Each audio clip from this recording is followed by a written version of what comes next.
اللہ سبحانہ و تعالی جب بندوں سے خوش ہوتے ہیں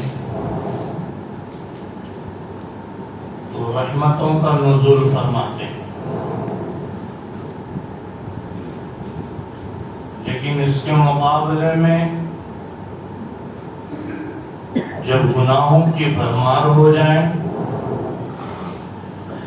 نیکیاں کمزور پڑ جائیں،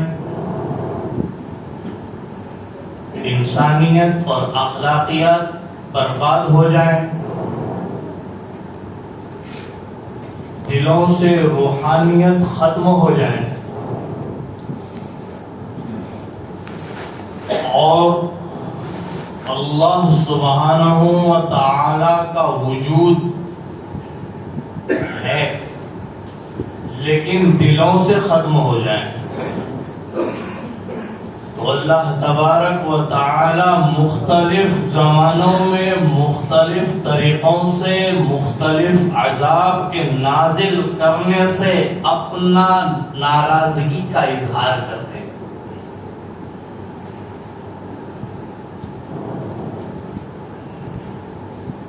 اور یہ ناراضگی بندوں کے ساتھ دائمی نہیں رہتی، کیونکہ اللہ تو رحیم ہے، اللہ تو رحمان ہے۔ ہلکا سا جھٹکا دے کر اللہ بلاتے، آؤ اب تو آؤ،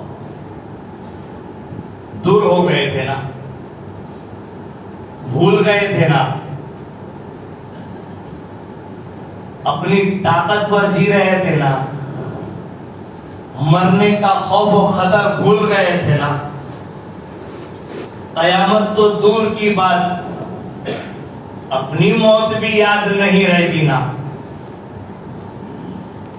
حضرت عمر رضی اللہ تعالی عنہ اپنے زمانے میں، اپنے خلافت کے زمانے میں امیر المؤمنین ہونے کی حالت میں ایک صحابی رضی اللہ تعالی عنہ کو اپنے ساتھ رکھتے اور انہیں فرماتے، مجھے یاد دہانی کرو کہ مجھے مرنا ہے۔ کون؟ امیر المؤمنین، خلیفہ ثانی، امت کے خلیفہ ثانی۔ ایک مرتبہ زلزلہ آیا ہے حضرت عمر رضی اللہ تعالیٰ عنہ کے زمانے میں، زمین تھر تھر آئی، ہلنے لگی۔ عمر رضی اللہ تعالیٰ عنہ نے ایسا مارا ہے، کہا ٹھہر جا، ابھی ٹھہر جا، ابھی عمر زندہ ہے، ابھی انصاف زندہ ہے۔ عدل و انصاف تو ختم ہو چکا ہے، اس دنیا سے غارت ہو چکا ہے۔ عمر رضی اللہ تعالیٰ عنہ نے وہ مثال قائم کی ہے کہ اپنا صاحبزادہ جو کسی جرم میں پکڑا گیا تو اسے کوڑے مارنے کا حکم دیا، اور جب وہ کوڑوں کی تاب نہ لا سکا اور ملک الموت کے جھانسے میں جا چکا، اس کی روح پرواز کر گئی، وہ شہید ہو گیا۔ عمر رضی اللہ تعالیٰ عنہ نے یہ نہیں کہا کہ اب یہ ٹھنڈا ہو گیا چھوڑ دو، یہ نہیں کہا، مارو رہتی دنیا تک لوگوں کو پتا چلے کہ عمر نے اپنے بیٹے کے ساتھ انصاف کیسے کیا اور قیامت تک انصاف کیسے کیا جانا چاہیے۔ ایک قول تو یہ ہے کہ لاش پر مارا ہے، اور ایک قول تو یہ ہے کہ ان کی قبر پہ مارا ہے۔ تو حضرت عمر رضی اللہ تعالی عنہ اپنے زمانے کے ایک جلیل القدر صحابی ہیں، حضور اکرم صلی اللہ علیہ وسلم کے زمانے کو دیکھا ہے، وحی کے نزول کو دیکھا ہے، قرآن کے اترنے کو دیکھا ہے، فرشتوں کے اترنے کو دیکھا ہے۔ وہ کہہ رہے ہیں کہ فلاں نے مجھے موت کی یاد دہانی کرتے رہنا کہ عمر مرنا ہے۔ اور وہ صحابی رسول صلی اللہ علیہ وسلم ہر مجلس میں، ہر جگہ جب بھی بیٹھتے یاد دلاتے، امیر المؤمنین مرنا ہے، عمر ایک دن مرنا ہے. ایک دن حضرت عمر رضی اللہ تعالیٰ عنہ نے کہا چلے جاؤ کوئی اور کام کرو، چلے جاؤ اب کوئی اور کام کر لو. کہا امیر المومنین بس ہو گیا، اب موت کی یاد دلانے کی ضرورت نہیں رہی. کہا سن، میرے داڑھی کے بال پکنے شروع ہو گئے ہیں، اب یہ بال مجھے یاد دلائیں گے کہ مجھے مرنا ہے.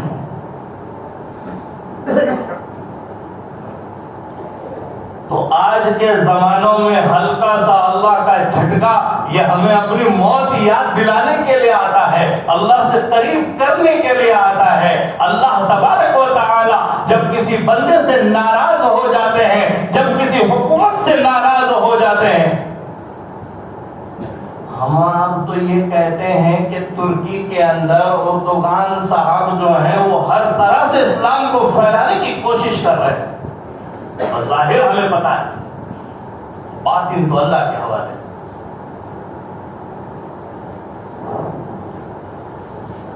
بہت ساروں کو جو ہے یہ ٹینشن ہو رہا ہے کہ ترکی کے اندر جو ہے اس طرح کا زلزلہ آنا، جبکہ وہاں پر اسلامی عقائد اور اسلامی احکام کو ماننے والے لوگ رہتے ہیں. لیکن یاد رکھو، اس بنی اسرائیل کے قصے کو ذرا یاد کر لیتے ہیں. کہا فرشتوں جاؤ اس بستی کو الٹ دو. اللہ وہاں تو تیرا برکشیدہ بندہ ہے، بہت بڑا قطب ابدال ہے، جب پہلے اسے مارو، اسے فنا کرو. میں اشکال دور کرنے کے لیے کہہ رہا ہوں. اللہ ناراض ہم سے ہیں، لیکن جھٹکا اللہ کسی قریب کو دے کر ہمیں سدھارنا چاہ رہے ہیں. اور آپ 13ویں پارے میں غالباً وہ آیت ہے، اس کو اٹھا کر دیکھ لیجئے، اس کا مفہوم، اس کا مضمون، اس کا خلاصہ بھی یہی ہے کہ جب اللہ تبارک و تعالی کسی قوم سے ناراض ہو جاتے ہیں تو اس پر عذاب برپا کرنے کے لیے اس کے قریب کے لوگوں کو جو ہے وہ دھکا دے دیتے ہیں.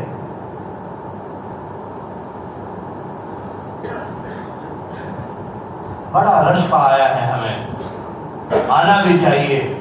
انسانیت یا اپنائیت یا قلب و جگر اس بات کو ضرور مانتا ہے، لیکن ہمیں آپ کو کیا کرنا چاہیے؟ اب سائنسدان جو ہیں اس طرح کے میسیجز چھوڑ رہے ہیں کہ ہندوستان اور پاکستان کے اندر 48 سے 72 گھنٹوں کے اندر زلزلوں کے شدید جھٹکے معلوم ہونے والے ہیں. تھوڑی سی ہوا تو اکھڑی ہے سننے والوں کی.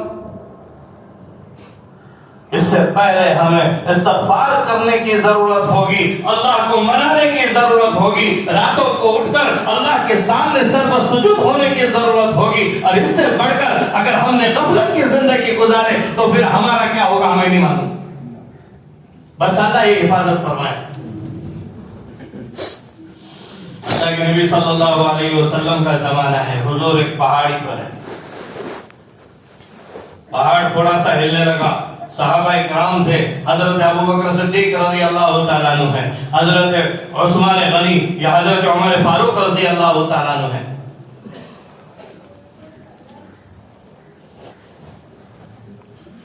رک جا، تجھے نہیں معلوم ابھی تیرے سینے پر اس نبی کے ساتھ صدیق بھی ہے اور 2 شہداء بھی ہیں. ٹھہر جا، ابھی ٹھہر جا. ہم نے اپنے طالب علم کے زمانے میں ایک کسی بڑے اللہ والے گجرات کے رہنے والے جنہوں نے اپنی عمر میں 54 سال تک بخاری شریف کا درس دیا ہے، ہم نے سنا ہے واقعہ، دیکھا نہیں ہے، کہ جب وہاں سیلاب آیا تھا تو اس بزرگ نے اپنا مسواک لیا ہے اور اس سے دائرہ بنایا ہے اپنے اطراف میں، گھر کے اطراف میں، اور لوگوں سے کہا ہے مجھے اللہ کی ذات پہ یقین ہے کہ پانی یہاں تک نہیں آئے گا. جنہوں نے دیکھا ہے وہ خود کہتے ہیں کہ ہم نے دیکھا اطراف میں پانی ہے لیکن اس مکان پہ پانی نہیں ہے. یہ ہیں اللہ والے، یہ ہیں اسلام کے شہسوار جو اتنا یقین رکھتے ہیں کہ جب اللہ سبحانہ و تعالیٰ کے سامنے ہماری بات پہنچ جائے تو اللہ اس کو جو ہے وہ قبول کر لے، پسند کر لے۔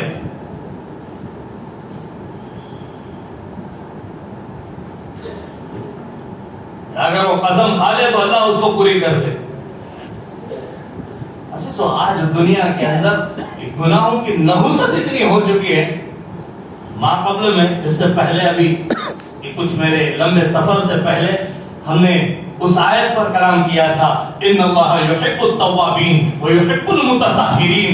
اس کا ایک جزو ہمارا ہو چکا تھا، دوسرا جزو باقی تھا، انشاءاللہ اس کو آئندہ ہم پورا کریں گے۔ لیکن اس تواب اور تواب کسے کہتے ہیں، توابین کسے کہتے ہیں، اس کی مفصل تفسیر ہم نے آپ کے سامنے رکھی تھی۔ عزیزو، کہنا یہ چاہتا ہوں کہ اللہ تبارک و تعالیٰ توبہ کرنے والوں کو پسند فرماتے ہیں، نہ کہ گناہ کرنے والوں کو۔ ترمذی شریف کی ایک روایت آپ کے سامنے رکھتا ہوں۔ اللہ کے نبی صلی اللہ علیہ وسلم فرماتے ہیں کہ جب گناہ ہو جائے تو بندہ توبہ کر لے۔ اے میرے امتیوں، جب گناہ ہو جائے تو توبہ کر لو۔ اگر تم ایسا نہ کرو اور مصیر علی ذنب رہو، گناہ پر گناہ کرتے رہو اور ان گناہوں کا چرچا بھی کرتے رہو۔ دیکھو آج ہمارے نوجوانوں کا میں حال دیکھ رہا ہوں، گناہ کرتے تو ہیں، پہلے لوگ گناہ کرتے تھے لیکن چھپکے سے توبہ کر لیتے تھے، لیکن آج کا زمانہ اوریانیت کا، فحاشیت کا یہ چل رہا ہے کہ گناہ ہو رہے ہیں، کر رہے ہیں اور پھر گناہ پر ابھار رہے ہیں، اس کے باوجود گناہوں کے چرچے چل رہے ہیں کہ کل رات کو ہم نے یہ کیا، کل رات کو ہم نے یہ کیا۔ اللہ تبارک و تعالی فرماتے ہیں کہ ایسے لوگ مجھے ناپسند ہیں۔ گناہ پر تو توبہ ہونی چاہیے، ورنہ زلزلوں کے جھٹکے ہمیں بھی نہیں چھوڑیں گے، بس اللہ یہ اپنے حفظ و امان میں رکھے، آمین۔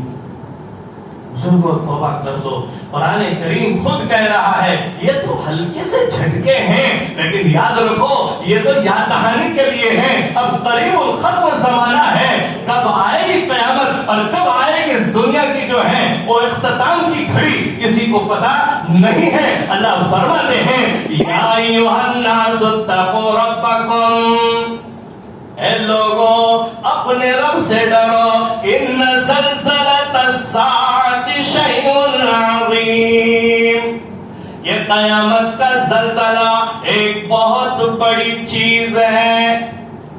ہلکا سا جھٹکا ہم نہیں منظور کر سکتے اور برداشت نہیں کر سکتے، قیامت کا زلزلہ بہت ہی پرخطر ہوگا، اور ایسا خطر ہوگا کہ اس کو قرآن کریم نے اس سورۃ زلزال میں فرمایا اذا زلزلت الارض زلزالها، کہ جب زمین میں زلزلہ آئے گا، واخرجت الارض اثقالها، آج تو روڈ پھٹ رہے ہیں، آج تو بلڈنگیں دھس رہے ہیں، وہ قیامت کا زلزلہ اتنا خطرناک ہوگا کہ زمین اپنا بوجھ بھار پھینک دے گی۔ آج لوگوں کو اندر لے رہی ہے، اس وقت اپنا بوجھ بھار پھینکے گی۔ پھر انسان ماتم کے مارے یہ کہے گا وَقَالَ الْإِنسَانُ مَا لَهَا، اللہ کہہ رہے ہیں یہ زمین تجھے کیا ہو گیا، تجھے کیا ہو گیا، اب تو ٹھیک تھی، لیکن اس دن کیا ہوگا، يَوْمَئِذٍ تُحَدِّثُ أَخْبَارَهَا، زمین اپنی خبریں بیان کرے گی، رپورٹ پیش کرے گی، سب کا بایو ڈاٹا آئے گا، سب کا بیک گراؤنڈ سامنے آئے گا، میں رہوں آپ رہے، پوری دنیا کا کوئی بھی شہنشاہ رہے، کوئی بڑا سے بڑا اللہ والا رہے، سب کے نام اعمال ظاہر ہو جائیں گے، کون نیک ہے، کون گنہگار ہے، کون فاسق ہے، کون مجرم ہے، کون اللہ کا مقرب ہے اور کون جو ہے اللہ تبارک و تعالیٰ کا چہیتا ہے، کون متقی ہے، کون پرہیزگار ہے، کون باوضو رہنے والا تھا، کون نمازوں کا اہتمام کرنے والا تھا، کون چپکے سے صدقہ زکات دینے والا تھا، کون راتوں میں اٹھ کر اللہ کو منانے والا تھا۔ زمین بیان کرے گی۔ حدیث مبارکہ میں نبی کریم صلی اللہ علیہ وسلم فرما رہے ہیں کہ کہ زمین ہر عمل کو بیان کرے گی کہ فلاں نے میرے جسم پر اور میرے اس باڈی کے اوپر اور میری سلطنت کے اوپر، میری سرزمین کے اوپر ایسے ایسے کارنامے انجام دیے ہیں، فلاں نے یہ کام کیا، فلاں نے وہ کام کیا۔ کسی پر بس نہیں ہوگا، پھر وہ ایک مرحلہ آئے گا، بس 1 منٹ کے اندر انشاءاللہ بات ختم کرنے کی کوشش کرتا ہوں کہ پھر وہ مرحلہ آئے گا کہ اب زمین تو بولنا چپ ہو گئی، میدان محشر قائم ہوگا اور پھر منہ کو لگیں گے تالے، اب بولیں گے ہمارے ہاتھ پاؤں بولیں گے، قرآن کریم نے اس کو بھی ذکر کیا ہے۔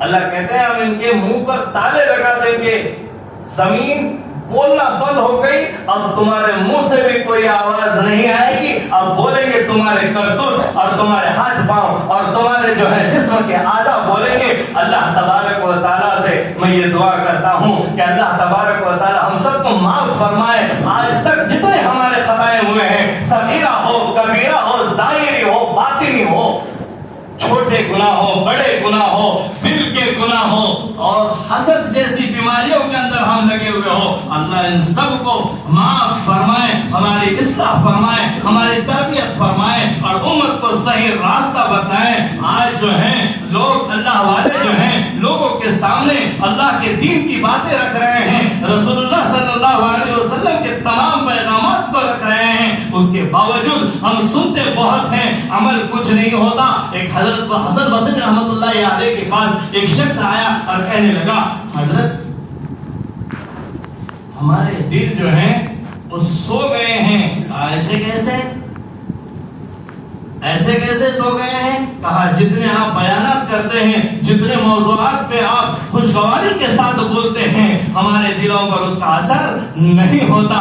حضرت حسن بصری رحمۃ اللہ علیہ نے فرمایا کہ دل سو نہیں گئے بلکہ مو گئے ہیں، مر گئے ہیں۔ سوئے ہوئے کو آپ اٹھاؤ تو اس کو فوراً اٹھ جاتا ہے، اور جو بہانہ کر کے سویا ہو یا جو مر چکا ہو اس کو اٹھاؤ تو وہ اٹھتا بھی نہیں ہے۔ ہمارے دل مر چکے ہیں، دلوں کو زندہ کرنے کی ضرورت ہے، اور دل سدھارا ہوا دل اللہ مانگتے ہیں، سدھارا ہوا دل الا من اتى الله بقلب سلیم، بس جو سدھارا ہوا دل ہے اللہ قبول کریں گے۔ اللہ ہمیں عمل کی توفیق عطا فرمائے۔ وآخر دعوانا